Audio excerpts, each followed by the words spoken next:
Hey everybody, it's Emily at Arrrgh Schooling, and we're going to do one of my favorite videos to film today. We're going to be ranking everything we read with the Arrrgh Book Club this year.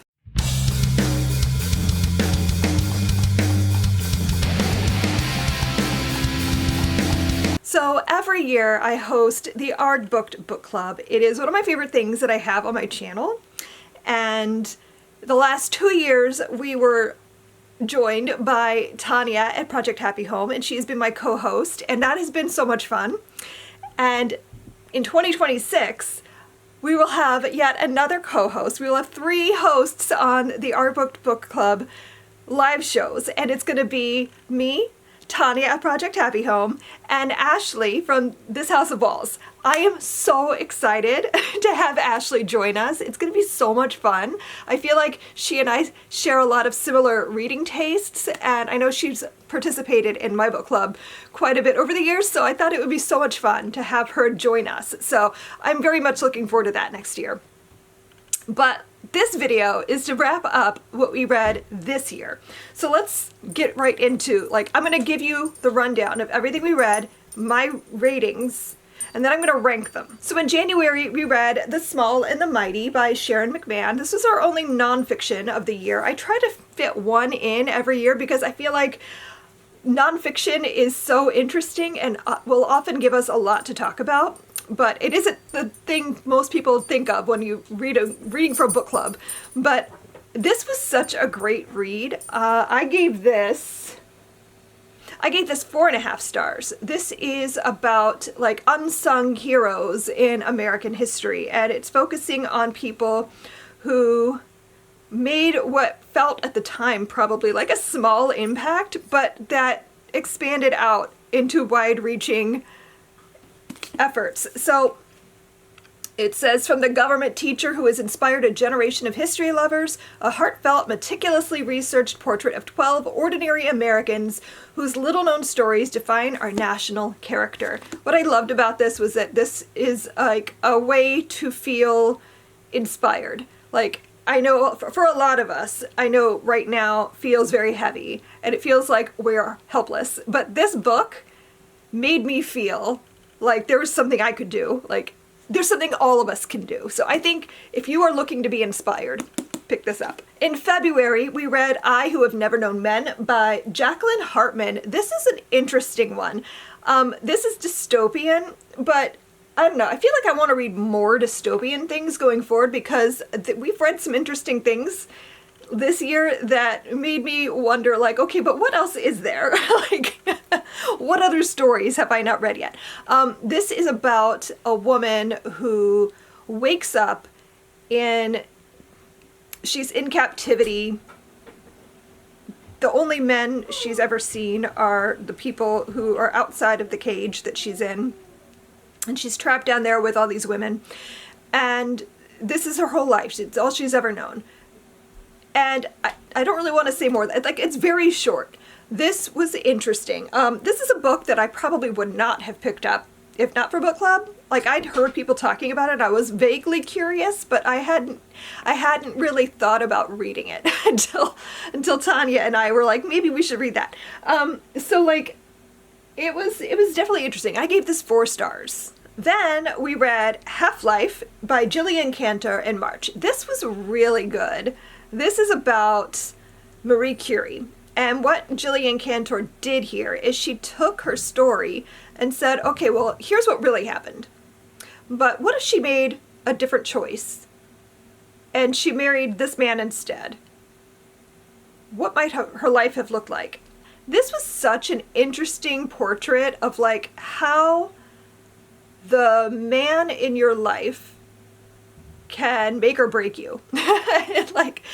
How they can shape your a man who fully supports you in everything you do, or a man who supports you but would prefer if you chose family and home over career. You know what I mean? So I think it was such an interesting story about what would that change have done for her life and her career, and how might that have made things happen in her life. And it was really interesting.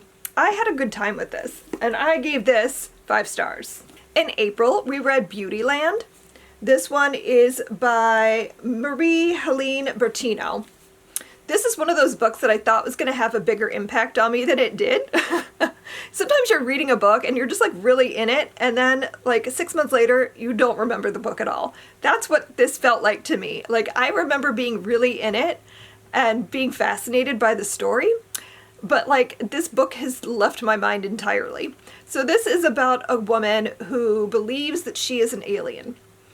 And she's living her life whilst sending these messages back home to explain humanity to her people, her aliens.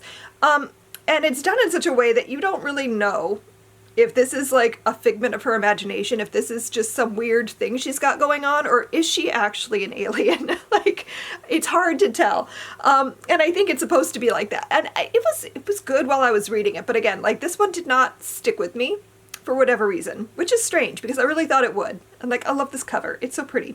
And I gave this 4 stars. In May, we read Death of the Author by Nnedi Okorafor, and I've said it before that I need to reread this because that was the month where I had like back-to-back migraines over and over, and I just like, I read this through a migraine fog. And I feel like while there were parts of it that I really liked, there was also a lot that just didn't make sense to me, and I'm sure it was because of that. And I feel like I need to read it again because I think this would be a 5 on a reread. But based on what I actually got out of it, I gave it 4 stars because like, I know there's potential here. This is an immigrant story, which is one of my favorite things. But this is a story about a woman who is a writer, and I'm going to struggle here to describe this to you because, like I said, I read this in a fog. But she's a writer, and she's having a hard time getting her work published. And then she writes something completely different from her usual, and it becomes very successful. And so the story is like about her dealing with the success of her writing career, how that affects her life, and how her family relates to her. She's also disabled, which I found interesting, the way that was written into the story. There's a whole lot going on with that, and like her getting these prosthetics done, and it was really interesting. Like I said, I need to reread it because there's sections in here where it's the plot of her novel, and all of that made absolutely no sense to me. Like, I feel like there was something there. I just need to read it again. In June, we read Somewhere Beyond the Sea by T.J. Klune, and this is the sequel to The House on the Cerulean Sea. And I really wanted to love this. And I think I even at the time gave it 5 stars because I did enjoy myself while I was reading it. But looking at it now, like months later, I think this is more like a 3.5. I feel like this was not supposed to exist. Like, the publisher wanted this written, not T.J. Klune. And he was told, like, you know what? We need the sequel to this. And I don't know. I don't think we needed the sequel to this. I feel like this felt forced. This felt like he didn't really know what a sequel should look like. And it just kind of, I don't know. What I did like about it was the characters. Like, I love the characters in the story. And sure, I'm happy to spend time with them. Like, if he wrote a 3rd book, I'd probably read it because I just enjoy the banter and this little friend group and family. I just love them so much. But did I need this? No. In July, we read The Heaven and Earth Grocery Store by James McBride, and this one was a real challenge for me. This is a much heavier book than I expected. This was hard to read in passages, but the writing was fantastic. Like, I feel like this is a book that I needed to savor rather than binge. And I tend to binge book club selections because I want it to be like the last thing I read before we have book club, so it's really fresh in my mind. And so I usually read it over like the week of, sometimes just a few days before. And I read this very quickly, and I felt weird about it because this is not a book to binge. So I think I think I should have slowed down, but like, it is what it is. It was beautifully written. I feel like this is one of those stories that would have a big impact on people. I'm struggling to talk about it, but it was a lot. It was a lot to be reading this summer. This was a weird summer for me, so I gave this 3.75 stars. In August, we read The Art Thieves by Andrea L. Rogers. This is like a sci-fi, futuristic, kind of apocalyptic story. And it's another one that I thought I was going to love a lot more than I ended up enjoying it. Like, I don't think this was a bad book or anything like that. I just think it was a cool concept that I don't know quite worked for me, which honestly is how I feel about a lot of like this kind of book, because like I often think the premise sounds more interesting than the actual story ends up being, and that is the case here. We are following a character who's met this person who says he's from the future, and he's come with a warning about the incoming apocalypse, and like they're stealing art and trying to like save it for the future and things like that. So it was an interesting premise, but I don't feel like it played out the way I wanted it to. I think this is one of those books where like I kept asking for more. Like I want more of this and I want more of that, but like you're giving me this instead. And I gave this 4 stars. In September, we read Termouche by Sven Holm. And this is one of those books that I never would have come across had it not been for book club. Tanya is the one who mentioned this one, and it sounded so interesting. And I was like, yeah, we should definitely read that. And it's short. I love a short book for book club sometimes, because it's nice to like have something a little bit breezier to read, especially when it's like a lot of heavier books before that. Anyway, this is a dystopian about people who are living in this like luxury hotel after the events of the apocalypse.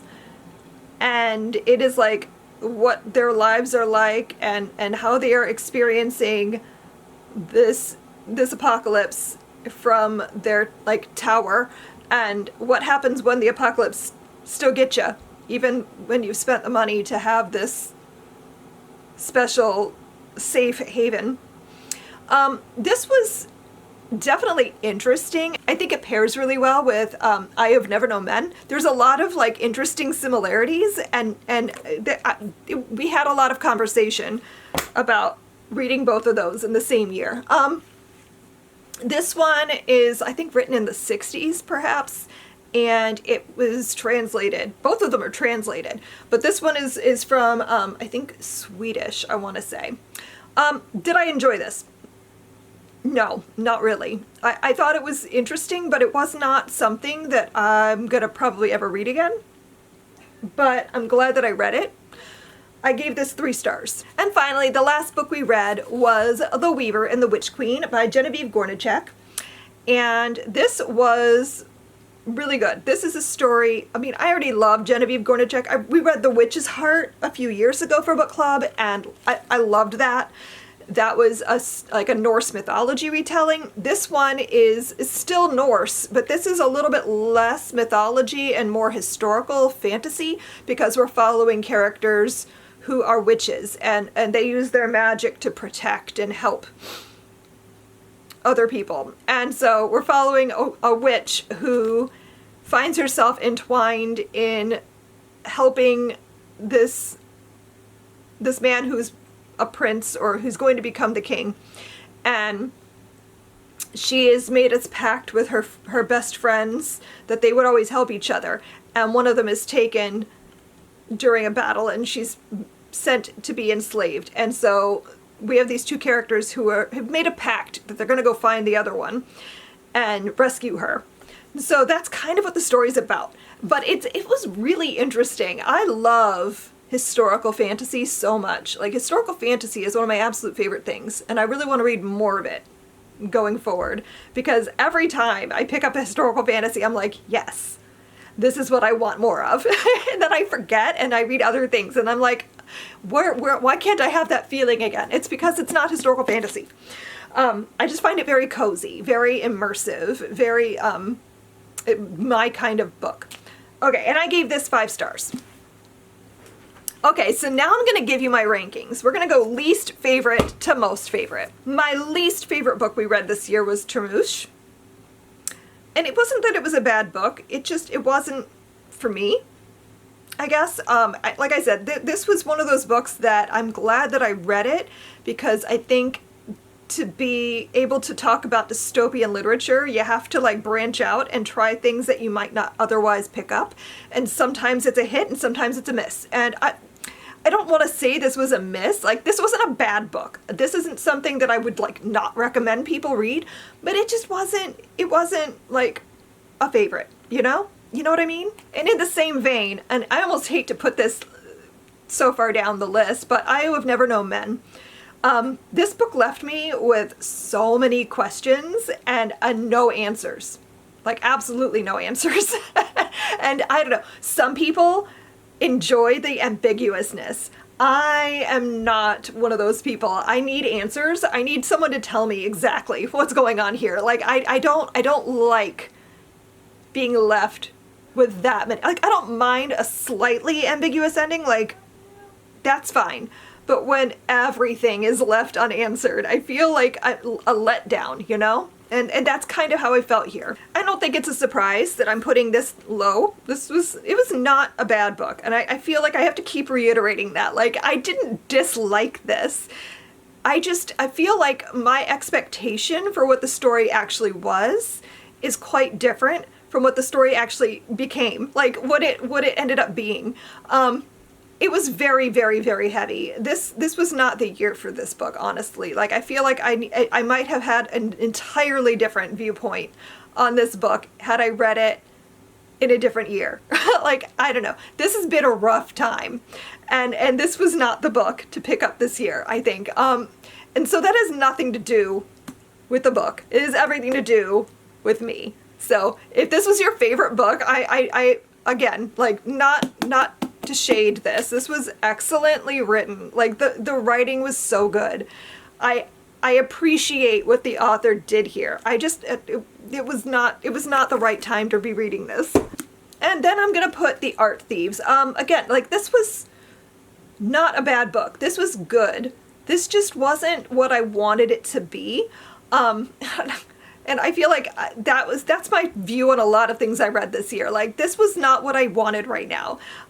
It's been a hard year, you know? Like, I feel like my expectations for things have been too high. And it's rare that when I have really high expectations for a book, that it actually meets those expectations. So I think that's what this was for me. Like, I had such high hopes for this. It was such a cool premise. I love time travel books. I find the idea of someone coming from the future to help you in the present, like trying to help you survive or to help them save some artifacts or something. Like, I think that's such a cool idea. I just felt like the story didn't match the concept, you know? Somewhere in the middle, Death of the Author. I really liked this. And like I said, I bet on a reread, when I'm feeling better, on a reread, I think this is going to be a 5. It wasn't this time. So I'm basing it entirely on my reading experience, which is maybe not fair to the book, but like, it is what it is. In the same vein, like, I don't know that I needed this. I feel like there were aspects of it that I did like.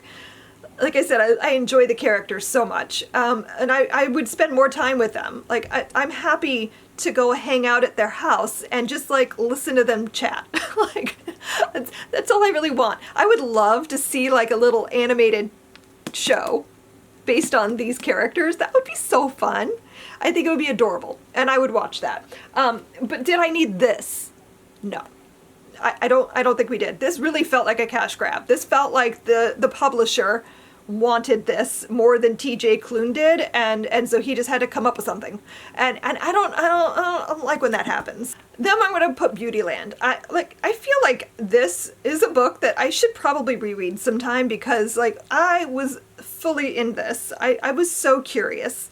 going through this book, trying to work out what was going on here, I thought it was such an interesting concept. I love stories where it's about someone who is on the outside looking in and trying to understand other humans. Like, as a person who is an undiagnosed autistic, who has always felt kind of like I'm trying to figure out how to be like everybody else. Like, how do I blend in? How do I act? How should I be so that they don't clock that I'm different?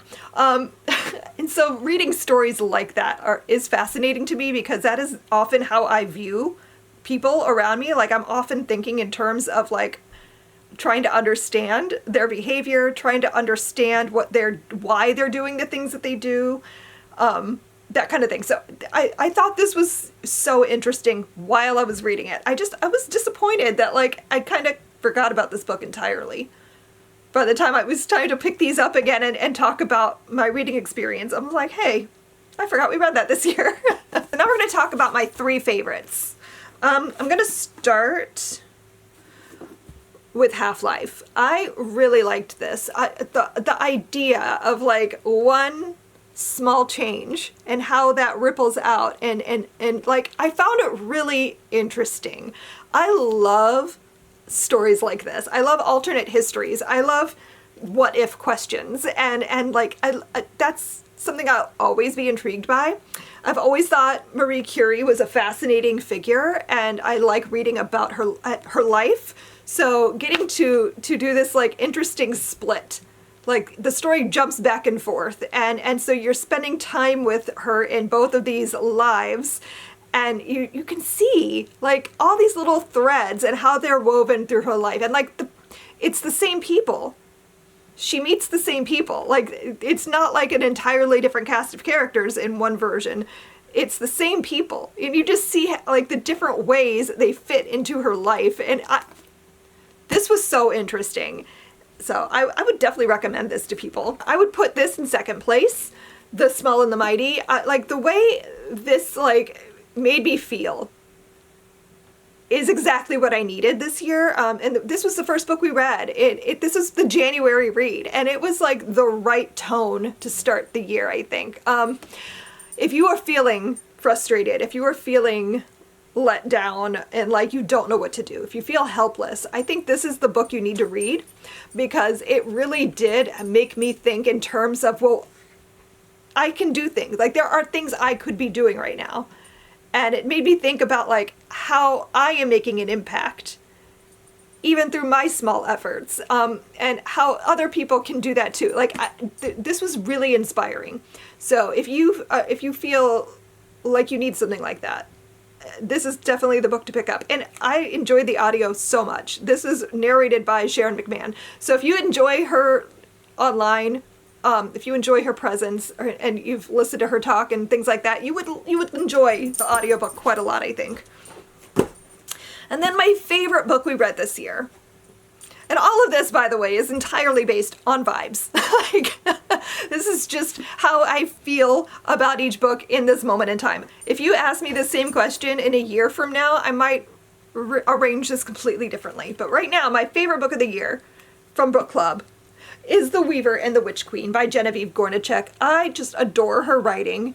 I think she does such a great job of bringing these characters to life and making them such interesting people.